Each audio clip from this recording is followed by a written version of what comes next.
Oke, halo semuanya, balik lagi ke channel gue di Rizky Pradata. Di channel ini kalian bisa mendapatkan banyak informasi seputar dunia microstock. Tapi, untuk edisi saat ini gue nggak pengen ngomongin microstock ya. Gue akan mereview Wuling Alves SE setelah pemakaian kurang lebih 3 bulan lamanya. Nah, gue akan review kurang lebihnya apa aja. Jadi teman-teman, buat yang pengen membeli Wuling Alves SE entah baru ataupun second, gue saranin tonton sampai akhir. Kita mulai aja langsung dari dalam mobilnya terlebih dahulu sebelum kita masuk ke eksteriornya. Oke teman-teman, gini udah masuk ke dalam mobilnya. Jadi teman-teman, gue akan nge-review kurang lebihnya selama 3 bulan lamanya. Dan ada catatan-catatan tertentu juga yang menurut gue teman-teman wajib banget ketahui. Dan kemarin juga sempat ada permasalahan di aki, nanti gue akan detailkan di akhir ya teman-teman ya. Jadi make sure aja pokoknya nonton sampai akhir. Di video ini gue nggak akan rigid ngomonginnya kelebihan atau kekurangan duluan. Gue akan ngomongin seinget gue aja ya, seinget gue aja, senyaman gue aja ya. Oke, kita mulai dulu dari yang pertama. Nah teman-teman, ini tampilan apa namanya, tampilan odometernya ya.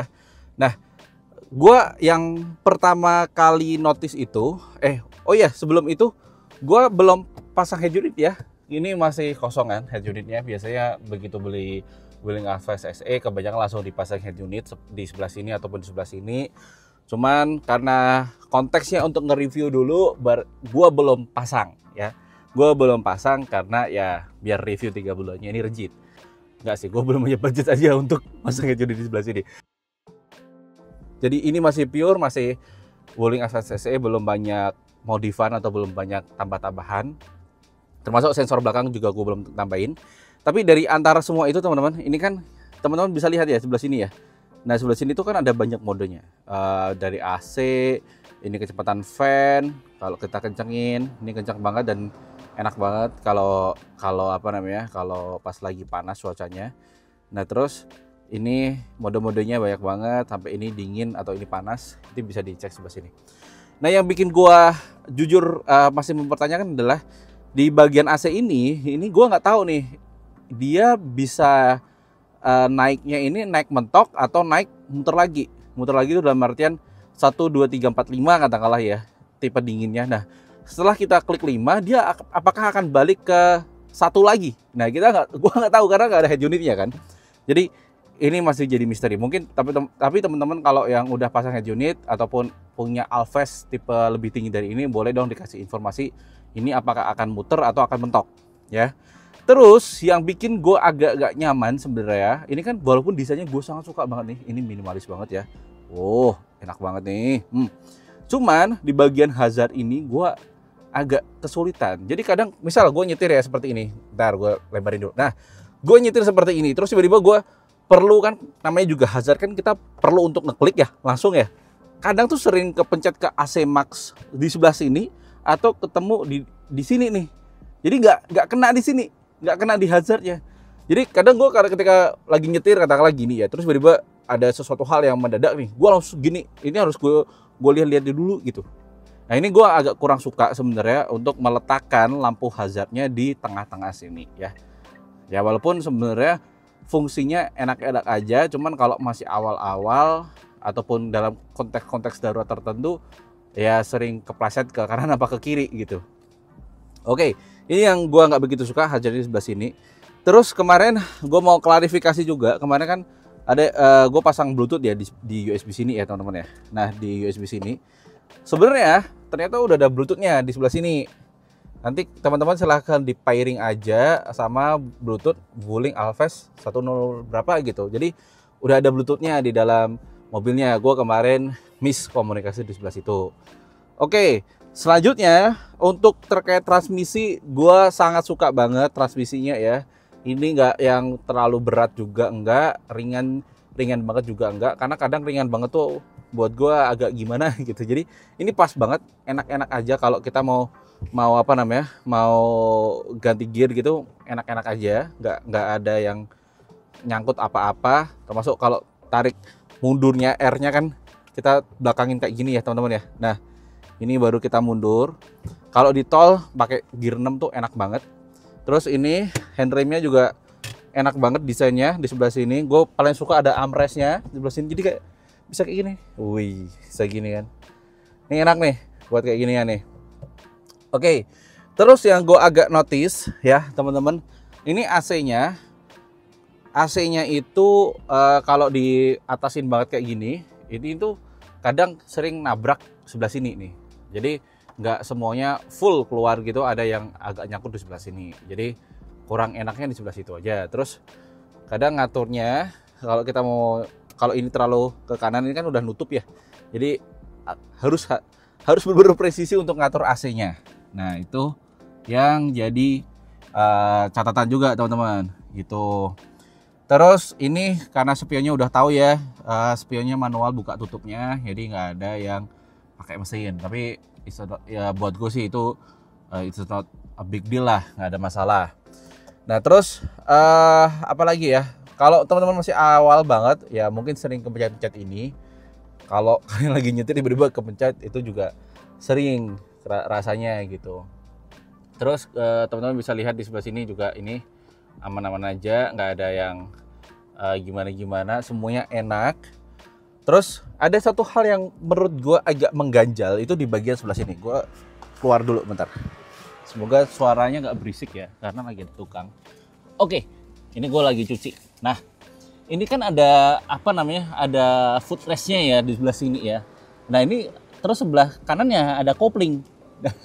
Bayangin ada kopling di sini, ada footrest di sebelah sini. Kadang banget nih, gue sering nyangkut, apalagi kalau pakai sepatu gitu kan. Jadi ketika kita mau apa namanya, mau menginjakan kaki di sebelah sini nih, kadang tuh nyangkut di sebelah sini kalau kita terlalu ke kiri. Ya ini enak sih ada kayak ginian, tapi biasanya kalau kayak gini kan ditaruhnya di matic ya. Nah ini manual ada kayak gininya, jadi kalau sepatunya terlalu lebar, ini nyangkut di sebelah kiri ini, nyangkut di footrestnya.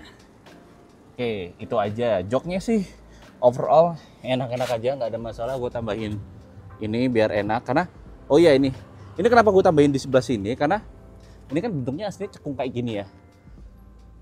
Buat gue ya, kecekungan ini tuh sebenarnya nggak enak di kepala gue. Jadi lebih karena leher gue di sebelah sini. Jadi akhirnya gue tambahin ini. Oke. Terus itu tadi review yang bagian gak enaknya. Ada lagi sebenarnya yang gak enak, yaitu di bagian jendela power door ini. Oke, gue terangin kenapa. Jadi yang jendela sebelah samping supir ini, itu tuh sering macet. Gue nggak tahu kenapa ya konteksnya. Apakah memang karena macet, karena error, atau seperti apa? Kadang sering bisa, sering nggak.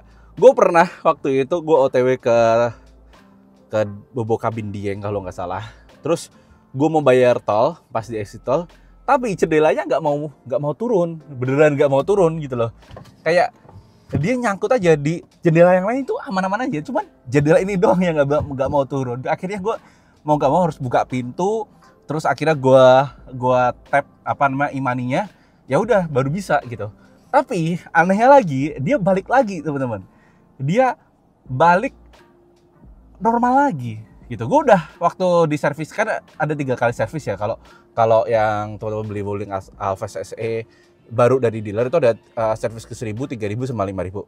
Ini kebetulan odometer gue udah 4061. Jadi gue udah servis yang ke 1000 sama 3000. Gue udah komplain di bagian itu ke mekanisnya, dan itu langsung dibersihin. Karena mereka juga nggak melihat itu ada error. Cuman gue kan selaku user ya, itu ada error di bagian itu. Ya sebenarnya selama dia masih bisa balik sih nggak ada masalah. Cuman kan rese ya kalau kita lagi di tol terus lagi butuh cepet atau lagi mau bayar parkir gitu kan.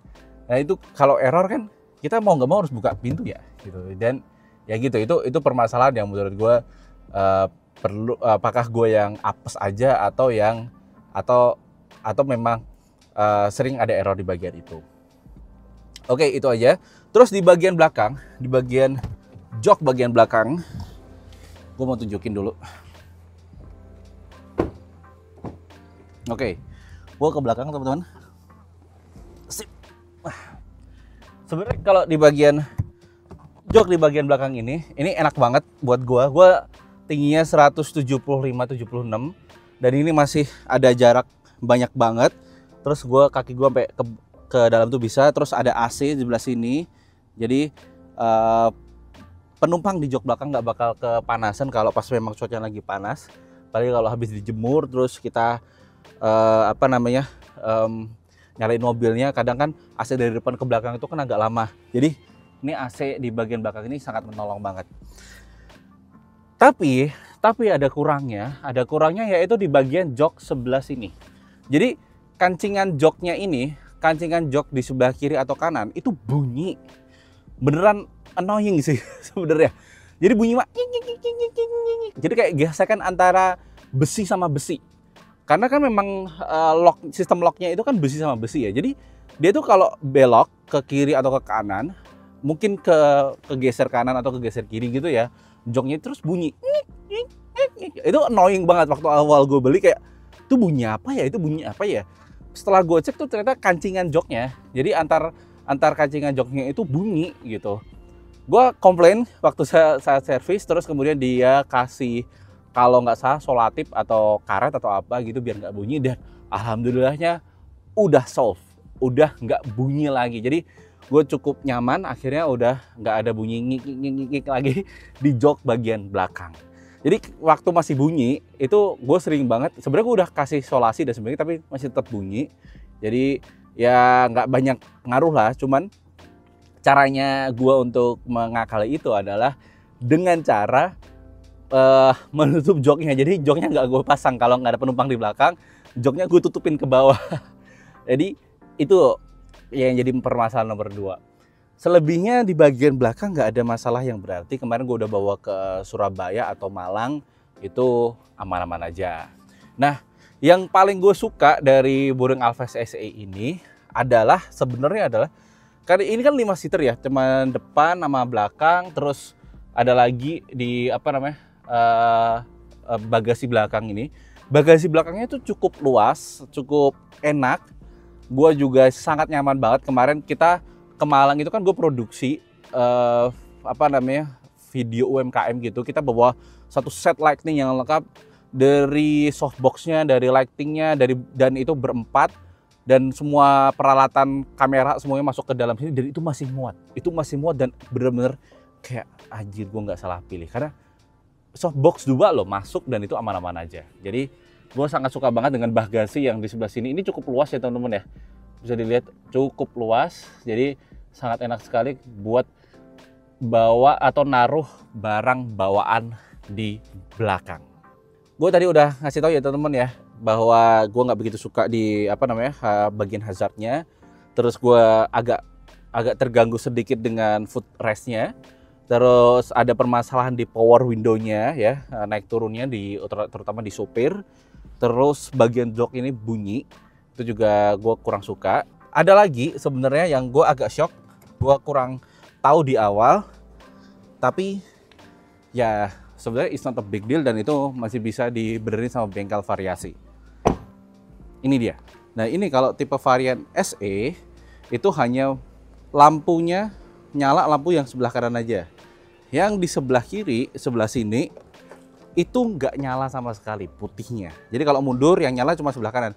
Awalnya gue kira mati lampunya, ternyata memang dari settingan pabriknya tuh nggak ada yang sebelah kiri. Jadi kalau kalian mau pengen banget untuk nyala lampu sebelah yang kiri putihnya ini, ya ke bengkel variasi untuk dia nyalain lampu sebelah sini gitu. Terus gue juga mau bilang, kemarin kan di video unboxing Boeing Alphard SE itu kan gue bilang bahwa rem depan ini kan pakainya tromol ya. Setelah gue recheck, terus ada banyak komentar yang masuk, "Mas, itu depannya udah cakram kok, nggak mungkin tromol, soalnya buat safety." Dan ketika gue cek langsung ke website Boeing, ternyata beneran udah cakram. Jadi aman, depan udah cakram, tapi memang belakang tromol. Kalau mau depan belakang cakram ya pakainya yang Alphard EX ya, yang paling tipe tertinggi tentunya. Jadi ini udah aman banget dan gue bener-bener bikin gue lega untuk keperluan safety mobil ini. Terus gue mau ngasih tahu juga, gue akan balik ke dalam. Sorry ya teman-teman ya, soalnya loncat-loncat. Tadi kan gue udah ngasih beberapa minus-minusnya, mulai dari letak ininya, terus AC, footrest dan sebagainya. Ada satu yang bikin gue ngerasa sangat gue nggak salah pilih mobil ini, yaitu adalah soal hematnya. Jadi BBM-nya itu gue kira akan boros ya, karena ya gue kan sebelumnya sering pakainya Agya. Terus begitu pindah ke Wuling Alphard CSE, gue pikir kayaknya gak akan ada mobil yang lebih irit dibandingkan Agya. Ternyata Wuling Alphard CSE ini juga sangat ngirit.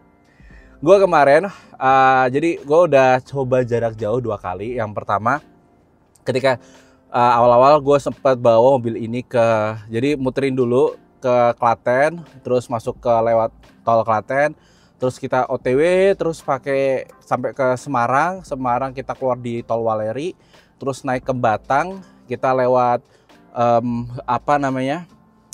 tanjakan Krakalan, karena gue nginep di bawah kabin Dieng kebetulan, terus naik lagi ke Dieng, turunnya lewat Wonosobo, muterin Gunung Sindoro atau Sumbing, gue lupa. Pokoknya gue muterin itu, keluar itu di daerah Magelang, Borobudur, terus kita pulang ke Klaten. Lu tahu nggak habisnya berapa? Gue kira bakalan habis sekitar 500.000 dan sebagainya. Ternyata enggak. Ternyata cuman habis 300.000, bayangin aja. Itu udah muterin Jawa Tengah, nanjak gunung, ngerem, nanjak ngerem, pokoknya itu terus kayak gitu. Dan itu cuma habis 300.000, itu aja Pertamax ya teman-teman ya, Pertamax. Karena gue ngisi mobil ini tuh pakai Pertamax bukan Pertalite, dan itu gue ngisi Pertamax. Gue dapat kalau nggak salah hitungan kasar, balik lagi ini hitungan kasar karena di odometernya itu nggak ada sebenarnya berapa habisnya 1 liter buat berapa kilometer tuh nggak ada, tapi hitungan kasar gue kayaknya sekitar 1 liter itu buat 18-20an. Wow, bayangin 18-20an kilometer 1 liternya. Itu buat gue sangat ngirit. Terus gue bawa lagi, belum lama 2 minggu yang lalu gue berangkat dari Klaten ke Surabaya ke Malang. Jadi gue tektok hari Kamis malam, terus gue ke Surabaya, abis Surabaya ke Malang. Di hari, pokoknya gue pulang, pokoknya berangkat Kamis malam, pulangnya kalau nggak salah hari Sabtu sore. Tahu nggak bensinnya habis berapa? Jadi bensinnya itu habis sampai di bawah 100 km ini. Jadi gue tunjukin bensinnya itu dari E, terus ini tuh mentok sampai ke full itu kalau nggak salah ngisinya 500.000. Pokoknya dari E ini, dari yang paling bawah di bawah 100 km, ini ke atas itu 500.000 habisnya ya. 500.000 itu berapa liter? Hitung sendiri dah gitu. Nah, gue pakai ini ke Malang. Malamnya kan gue isi bensin sampai full, terus gue ke Surabaya, gue baru ngisi lagi itu pas mau pulang itu di tengah-tengah sini. Berarti kan ini sekitar 250.000 ya. Terus gue isi sampai full, terus balik lagi itu sekitar segini lagi. Jadi tapi ke bar yang keempat kalau nggak salah. Jadi hitungannya, kalau hitungan kasar gue kayaknya habis sekitar 400-500.000 untuk PP Surabaya, Klaten, Surabaya, Malang, balik lagi. Ya itu hitungannya ngirit banget. Gue nggak tahu berapa juga ya teman-teman ya. Cuman kalau perhitungan kasar gue, balik lagi ya, gue orang yang cukup males ngitungnya. Tapi kalau teman-teman mau ngitung sendiri antara jarak masuk tol Klaten sampai Malangnya juga Malang kota ya, bukan Malang pinggiran, bukan ke Batu juga, Malang kota. Surabaya juga Surabaya kota. Itu habisnya kan berarti sekitar 400-500.000. Itu berapa kilometer gue nggak tahu. Ya pokoknya cukup panjang.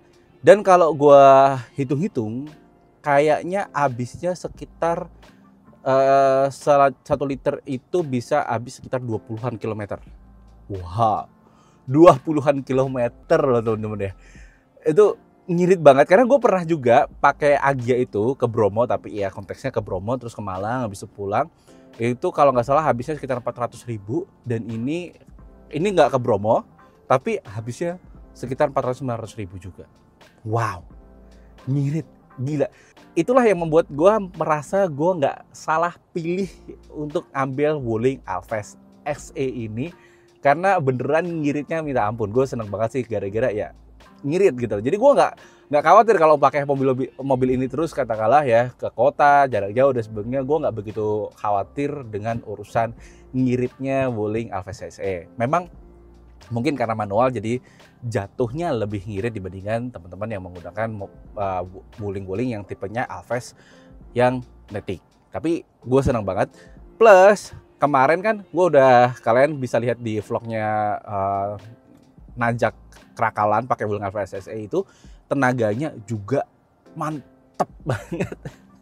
Jadi gue nggak begitu khawatir sih, jujur bener-bener nggak begitu khawatir untuk menggunakan mobil ini untuk nanjak-nanjak, untuk masuk ke medan-medan yang agak berat karena ground clearance-nya juga cukup tinggi. Jadi kayak enak, ngirit, tenaganya mantap, buat di tol juga enak banget. Gue di tol tuh kan gue ya balik lagi teman gue, pengalaman gue kan pakai mobil kecil ya. Gue sering pakai Mazda 2-nya adik gue ataupun pakai Agya-nya mertua gue. Itu bawa 100 km aja tuh ya tau lah mesti agak nggak enak gitu dibawa kalau di tol di atas 100 km tuh. Cuman pakai Wuling ini pakai gear 6, ekonya nyala, kecepatannya sekitar 120 sampai 130 itu masih stabil, antep banget dan enak. Gue ngerasa kayak gila nih. Kalau dulu kan gue sering banget diselip sama Innova lah, Fortuner lah, Pajero lah dan sebagainya. Begitu bawa ini dengan harga yang kurang lebih sama, keluaran terbarunya Brio, keluaran terbarunya Agya juga gitu kan, bahkan bisa jadi lebih murah. Gue ngerasa kayak gila nih, enak banget di mobil gitu kan, antep banget dibawa di tol, bantingannya enak, suspensinya enak, setirnya juga enak, stabil banget. Gue nggak ngerasa terlalu gimana-gimana atau goyang kayak gimana, pokoknya enak banget. Ya gue sangat seneng sih dengan Wuling Alphard SE ini untuk keperluan-keperluan gue yang konteksnya sering jarak jauh, sering bawa barang banyak, dan gue juga butuh ngirit. Dan enak ya, gue juga pede kalau di parkiran atau bawa ketemu temen gitu kan, udah tampak ganteng ya, udah tampak mahal, walaupun gue beli gak ada 200 juta, bayangin aja. Kalau beli cash itu gak sampai 200 juta dan itu udah bisa bikin gue pede gitu bawa mobil ini. Enaknya lagi di jalan tuh sangat jarang. Gue nggak tahu ya. Mungkin skeptis orang Indonesia bahwa mobil China itu jelek, mobil China itu kurang bagus dan sebagainya. Tapi begitu gue pakai Wuling Alphard SE ini nggak ada jelek-jeleknya, enak-enak aja, murah lagi.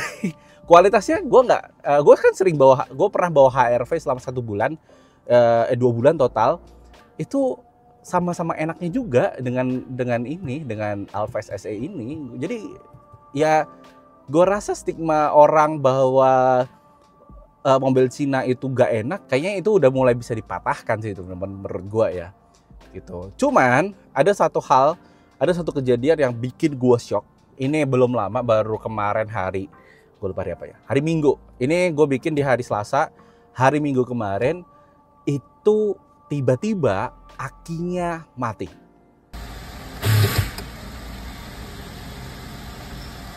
Jeng jeng jeng. Gue agak kaget ya, karena kemarin servis terakhir di kilometer ke 3000 itu nggak ada masalah. Tukang servisnya bilang bahwa mas ini akinya kondisi 100%, nggak ada masalah, jadi aman-aman aja dan sebagainya. Ya gue pede-pede aja dong.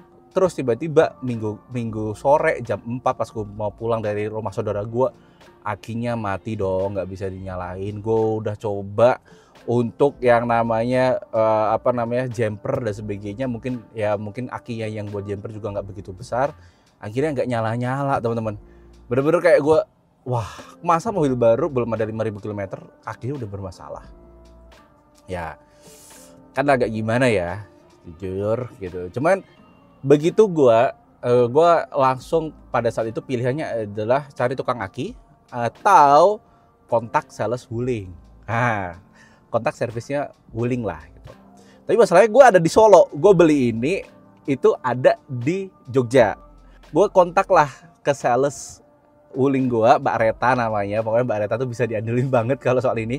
Gue kasih juga kalau teman-teman pengen kontak Mbak Reta ya, kalau mau tanya-tanya soal Wuling, terutama di daerah Jogja sekitarnya, itu gue taruh di link di WhatsApp. Nah, gue kontak Mbak Reta mobilnya ada masalah, kayaknya di aki. Terus gue kirimin beberapa fotonya, gue kirimin beberapa buktinya, ini eraknya gimana ya Mbak. Terus Mbak Reta langsung nggak lama langsung dibales, ya oke Mas, saya sambungin ke kepala bengkelnya yang ada di Solo Raya. Begitu disambungin, Mas mohon ditunggu bentar ya, nggak ada setengah jam, kalau nggak bahkan mungkin sekitar 15 menit atau 10 menit, gue langsung dikontak sama teknisinya yang ada di Solo untuk ngabarin, Mas, kita akan ke sana, tapi karena ini Minggu sore, mohon izin Mas, kalau misal ini karena udah mepet maghrib, gimana kalau saya kesannya habis maghrib gitu. Ya karena gue tahu juga ya, gue kan khawatirnya waktu itu adalah jangan-jangan hari Minggu sore, karena gue nggak bisa Minggu sore ini kayaknya bakal diservis di hari Senin gitu kan. Gue pikirnya udah, wah ya udah deh pulang-pulang motoran aja, pakai motornya saudaranya Mary gitu kan. Udah mikir kayak gitu. Ternyata maghribnya beneran habis maghrib tuh langsung datang teman-teman. Nggak begitu izin, Mas saya di jam habis maghrib boleh apa tidak? Boleh, aku bilang gitu, nggak ada masalah. Beneran datang cepet banget. Datang pakai mobil, langsung diservis, langsung dicek akinya. Begitu langsung dicek akinya teman-teman, itu langsung begitu dicek terus ketemu nih masalahnya. Oh Mas, ini memang akinya bermasalah gitu kan. Ini saya izin ganti aki yang lebih baru. Gue pikir akinya dengan merek yang sama, dengan spesifikasi yang sama. Awalnya gue pikirnya gitu. Ternyata enggak dong. Gue langsung diganti dengan aki yang jauh lebih bagus, yang secara harga juga jauh lebih mahal, dan itu gue dapetin gratis, gue nggak bayar sepeser pun sama sekali. Gue bahkan tidak kepikiran untuk ngeklaim atau apa.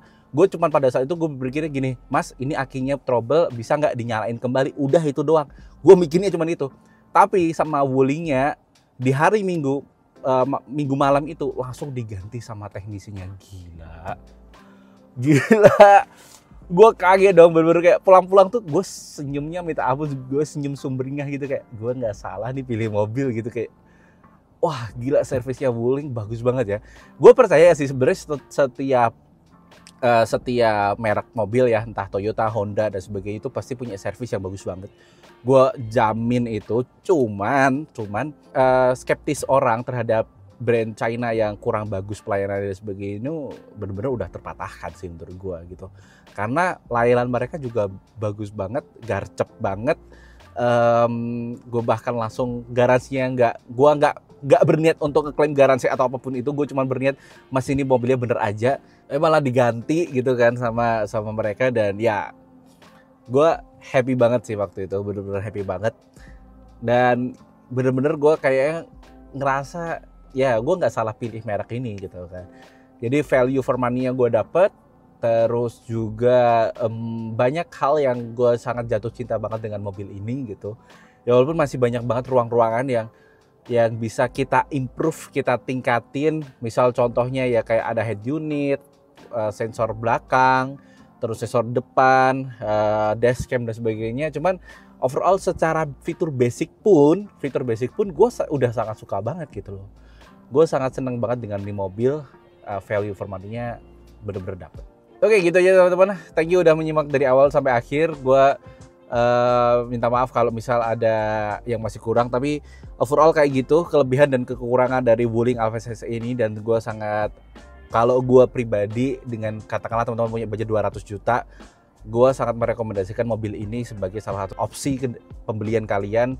Selain mobil-mobil ya kayak kelasnya kayak Agya, Brio, dan teman-temannya gitu ya. Ini bisa jadi satu mobil yang layak dipertimbangkan, karena bagi gue, kalau gue bisa ngasih rating, kayaknya gue akan kasih rating sekitar 9,5 dari 10 lah.